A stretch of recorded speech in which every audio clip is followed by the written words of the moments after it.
de député élu de Goma. Du Nord Kivu. Du Nord Kivu. Monsieur le ministre, Goma, oui. Bonjour. Merci d'accepter de répondre merci d'accepter de vous exprimer en ce moment pénible, en ce moment important. Alors, que dire de la situation à Goma? Bon, il faut dire qu'à l'heure où on se parle, la ville de Goma est à pleine guerre. Il y a des combats de rue que nous aurions souhaité effectivement, nous tous et vous, éviter. Je voudrais profiter de ces moments pour adresser un message de compassion à toute la population et leur demander de respecter les consignes telles qu'elles ont été données, que les gens restent dans leur maison. Puisque les combats des rues sont des combats, vous le savez, c'est des combats très meurtriers. Et donc, on peut demander à la population d'observer ces consignes. Mais ce qu'on observe sur le terrain, c'est une situation dangereuse. Les bombes qui sont en train de faire des dégâts dans la ville, c'est des bombes qui sont tirées à partir du Rwanda. Les bombes qui sont tirées à partir du Rwanda, qui sont tombés sur l'hôpital Charité, une autre qui est tombée sur notre hôpital du côté de Virunga. Il y a d'autres qui tombent dans des maisons déjà où des enfants sont concernés.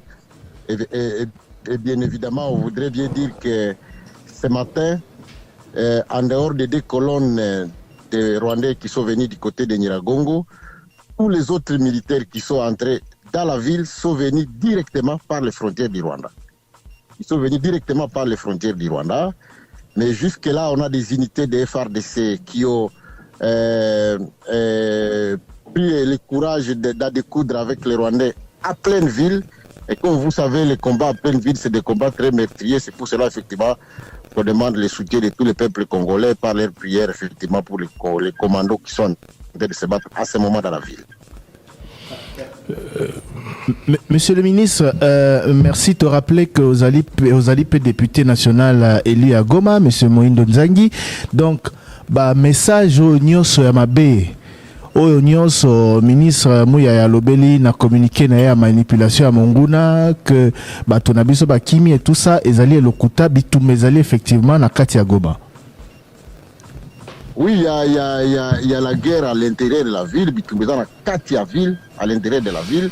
Je ne saurais pas vous donner sur les téléphones, sur les médias comme celui-ci, des positions ou des endroits occupés par X et Y, puisque la situation est tellement confuse. Il y a des colonnes de M23 qui sont entrées par CCLK, d'autres colonnes qui sont entrées par Ndosho, d'autres colonnes effectivement qui sont entrées, comme je vous l'ai dit, directement par Monigi, et qui sont passés par Kibarabara. Et aussi, ils essaient d'éviter les endroits qui sont tenus encore fermement par les FARDC, les Ouazalendo, à l'intérieur de la ville. Je voudrais aussi ne pas souligner qu'il y a quelques-uns qui ont réussi à quitter la ville, mais que la grande partie des militaires sont encore à l'intérieur de la ville. Mais au vu de la gravité de la situation et des combats des rues, effectivement, pour préserver la population, il faut absolument qu'au niveau du gouvernement, c'est ce qui est en train d'être fait, le ministère de l'Intérieur, le ministre de la Défense et l'état-major de l'armée, pour essayer de tout faire pour minimiser les pertes à vie humaine du côté de la population.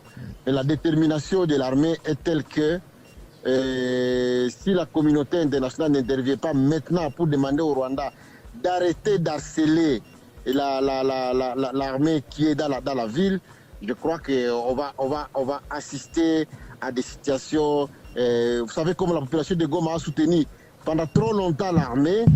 Donc on va assister à des règlements de comptes qui sont de nature effectivement à mettre la population très mal à l'aise. Monsieur Moïndo Nzangi, merci beaucoup. Alors, merci de nous donner ces informations. Je suppose que vous avez des